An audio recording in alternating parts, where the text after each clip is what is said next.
नमस्कार, मैं रवि कुमार पांडे आप लोगों के साथ। हमारे साथ आज कांग्रेस के महामंत्री जो है प्रदेश के, हमारे साथ एक जान सिंह जी हैं जिनसे हम बात करेंगे महंगाई को लेकर। देखने को ये मिला कि कल जो है इन सभी कांग्रेस कमेटी के द्वारा एक धरना प्रदर्शन किया गया खड्डी में, जहां आप लोगों को बताना चाहूँगा कि आए दिन देखा जा रहा है कि पेट्रोल डीजल के साथ साथ खाद्य जो भी तेल है या फिर महंगाई के स्तर की बात करें तो साबुन निरमा से लेकर के जो भी यूज़ आप कर रहे हैं A to Z चीज़ें जो हैं, महंगाई का स्तर बढ़ता जा रहा है। लेकिन मोदी सरकार जब बनी तभी ये कहा गया था कि हम सिर्फ अगर जिस बेस पर बन रहे हैं वो है महंगाई को कम करना। लगातार ये चीज़ें आप लोगों के साथ बनी रही। पहले तो सर हम आपका हार्दिक स्वागत करेंगे अपने चैनल पे। नमस्कार सर, ये महंगाई का जो आपने कल उद्देश्य जो था कि कम करने का, आप लोग इस पर जो कार्य कर रहे हैं, सर क्या लगता है कि कुछ कम होगा? देखिए, लोकसभा चुनाव के पहले और प्रदेश में जब 2013 में चुनाव हुआ था उसके पहले चुनाव के समय इन्होंने महंगाई की बात की थी जी कि महंगाई हम कम करेंगे।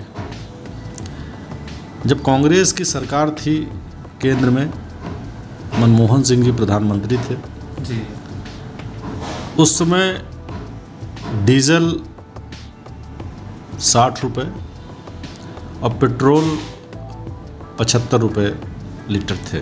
जी 2014 में भारतीय जनता पार्टी की सरकार आई और नरेंद्र मोदी जी प्रधानमंत्री बने। जी जब डीजल, पेट्रोल और गैस के रेट आने में बढ़ते थे तब ये लोग साइकिल से चलते थे, जी बिल्कुल सिलेंडर को सर में उठाते थे जी और कई तरह की नौटंकी करके जनता को गुमराह किया, जनता को सपना दिखाया जी कि हमारी सरकार बनेगी तो हम महंगाई कम करेंगे। जनता ने इनको वोट दिया, केंद्र में इनकी सरकार बनी।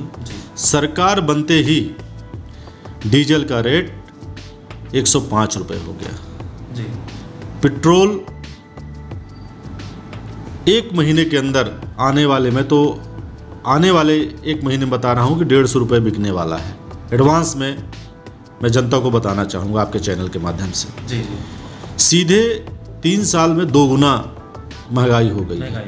सिलेंडर के रेट देखिए, गैस के रेट देखिए, खाद के रेट देखिए, बीज के रेट देखिए, आप खाद्य पदार्थ के रेट देखिए, लोहे का रेट देखिए। 65 रुपये किलो, 6500 रुपये क्विंटल लोहे का रेट हो गया है। 400 रुपये बोरी सीमेंट का रेट हो गया है। 35,000 रुपये गाड़ी में रेत मिल रहा है।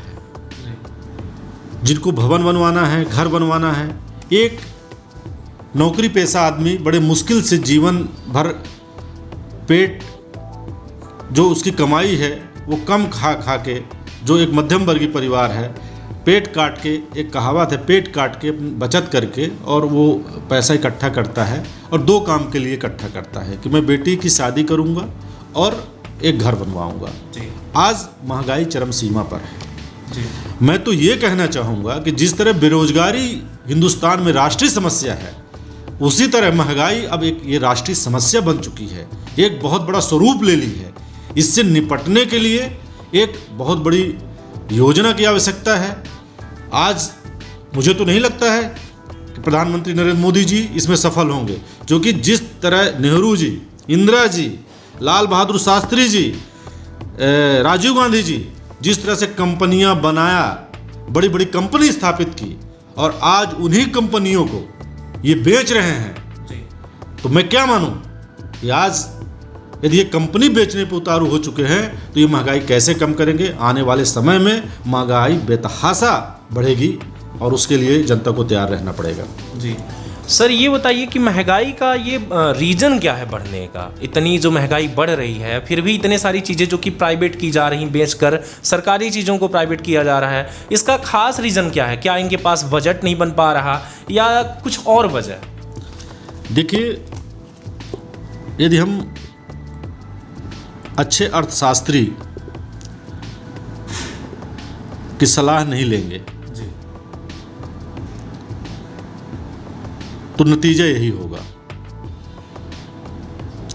हमने कहा कि 2014 तक कांग्रेस की सरकार थी, गठबंधन की सरकार थी, मनमोहन सिंह जी प्रधानमंत्री थे, वो एक अच्छे अर्थशास्त्री थे।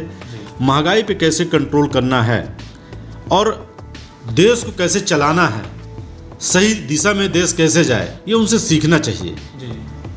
आप जो देश के अंदर इस तरह के व्यक्ति हैं, बुद्धिमान लोग हैं, आप उनसे राय लीजिए, आप उनसे सलाह लीजिए, आप उनको बुलाइए, सर्वदलीय बैठक बुलाइए, जो उसके जानकार लोग हैं, और इस स्थिति से निपटने का काम करिए। लेकिन ये उनको नहीं करना है। उनको तो बहुमत मिला है, सत्ता उनके पास है। उनका काम वर्तमान में ये है कि जिन प्रदेशों में दूसरे दल की सरकार है, उनको जनता ने नहीं चुना है, तो पैसे के दम पर, नोट के दम पर, सत्ता के दम पर उनके गिराने का काम कर रहे हैं। उनका ये काम है। उनका तो किसी तरह से सत्ता में बने रहने का काम वो कर रहे हैं और आगे भी करते रहेंगे। अब जब चुनाव आएगा, जनता इसका परिणाम उनको देगी। सर, जनता कहीं ना कहीं डर भी जाती है, जो कि अभी तालिबानी हरकत जो सामने आई और देखा ये गया कि भारत में सिर्फ एक चीज़ें हैं जो कि इंसान ये कह रहा है कि अगर पेट्रोल महंगा है तो वो बर्दाश्त कर लेंगे, लेकिन ऐसा अगर बन गया स्थिति कि भारत में भी तालिबानी घुस गए तो सिर्फ ये अगर बचा हुआ है तो सिर्फ मोदी की वजह से। सर, इस पर आप क्या कहें? ये तो एक हास्यास्पद बात हो रही है। हमारे देश को आज़ाद हुए 70 साल हो गए और सीमा से जो लगे देश हैं, चाहे पाकिस्तान हो, चाहे बांग्लादेश हो, चाहे चाइना हो, हमेशा हिंदुस्तान पे नज़र लगा के बैठे थे और उनकी सुरक्षा, जनता की सुरक्षा, देश की सुरक्षा, आपने देखा होगा, इतिहास उठा के देखिए कि कांग्रेस पार्टी ने किस तरह की है। ये भारतीय जनता पार्टी के लोग बोल रहे हैं, ये ध्यान भटकाने के लिए बात कर रहे हैं कि पेट्रोल महंगा हो जाए हम खरीद लेंगे, लेकिन तालिबानी शासन ने नहीं बर्दाश्त कर पाएंगे। मैं कहता हूं कि तालिबानी शासन होगा क्यों, अभी तक क्यों नहीं हुआ? हमने पाकिस्तान को मात दी, हमने चाइना से लड़ाई लड़ी, हमने कई देशों को सबक सिखाया, अपने देश की सीमा की रक्षा की, हमने अपने देश में रह रहे देशवासियों की रक्षा की। तो ये तो जो सरकार है, उनका धर्म है, उनका कर्तव्य है, उनको करना चाहिए। लेकिन इस तरह की जो बात कह रहा है वो बड़ी दुख वाली बात है, बड़ी निंदा वाली बात है। और भारत माता जो हमारी माता है, इस धरती में ऐसा कोई दूसरे देश नहीं है कि यहाँ आके हम सब भारतवासी से लड़ाई लड़ सके। हम सब भारतवासी अपनी भारत माता की रक्षा के लिए आने वाले समय में एक साथ होके उस लड़ाई में आगे बढ़ेंगे, पूरा देश आगे बढ़ेगा। मैं ऐसा कोई देश नहीं मानता हूं कि जो हमारे देश के ऊपर कब्जा करे, हमारे देश की सुरक्षा, हमारे देश की एकता और अखंडता को नुकसान पहुंचाए। अभी भारत के लोग इतना सबक सिखाने में सक्षम हैं। यदि सरकारें मजबूर हैं तो जनता निकल के आगे आएंगी, हम सब निकलने वाले समय में भगवान ही मालिक है, क्या होगा। जी, धन्यवाद। आप लोगों को पता चला सभी चीज़ें, और आप लोगों को सबसे बड़ी बात कि युवा किस दिशा में जा रहे हैं, ये एक देखने वाली बात होगी कि इसको सरकार ज़रूर देखे इन सब चीज़ों को कि युवा कहाँ जा रहे हैं, क्योंकि युवाओं से ही देश है। आज तो जो है सो है ही, लेकिन हम कल का ज़्यादा सोचना चाह रहे हैं, और कल अगर हमारा डूब गया तो पता चलेगा कि देश वाकई में एक अंधकार जगह पर पहुँच जाएगा जहाँ हमें कुछ भी दिखाई नहीं देगा। दूसरी तरफ महंगाई चरम सीमा पर पहुँच चुकी है, जहाँ के गरीब सुसाइड कर रहे हैं। तीसरी बात, सबसे बड़ी बात, जो कि युवाओं को नौकरी नहीं मिल पा रही, जिसके चलते युवा जो है एक अलग दिशा यानी कि नशे की दिशा में पूरी तरीके से घुस गए हैं, जहां आप लोगों को देखने को मिलेगा कि आए दिन या तो उनके पास कुछ रास्ता होता है तो सुसाइड कर लेते हैं, खुद अपनी जान दे देते हैं, नहीं तो कहीं ना कहीं उन्हें पुलिस उठा करके जेल में डाल देती है। ऐसी खास खबरों के साथ बने रहे आप तरण 24 न्यूज़ पर। मैं रवि कुमार पांडे आप लोगों के साथ। नमस्कार, जय हिंद।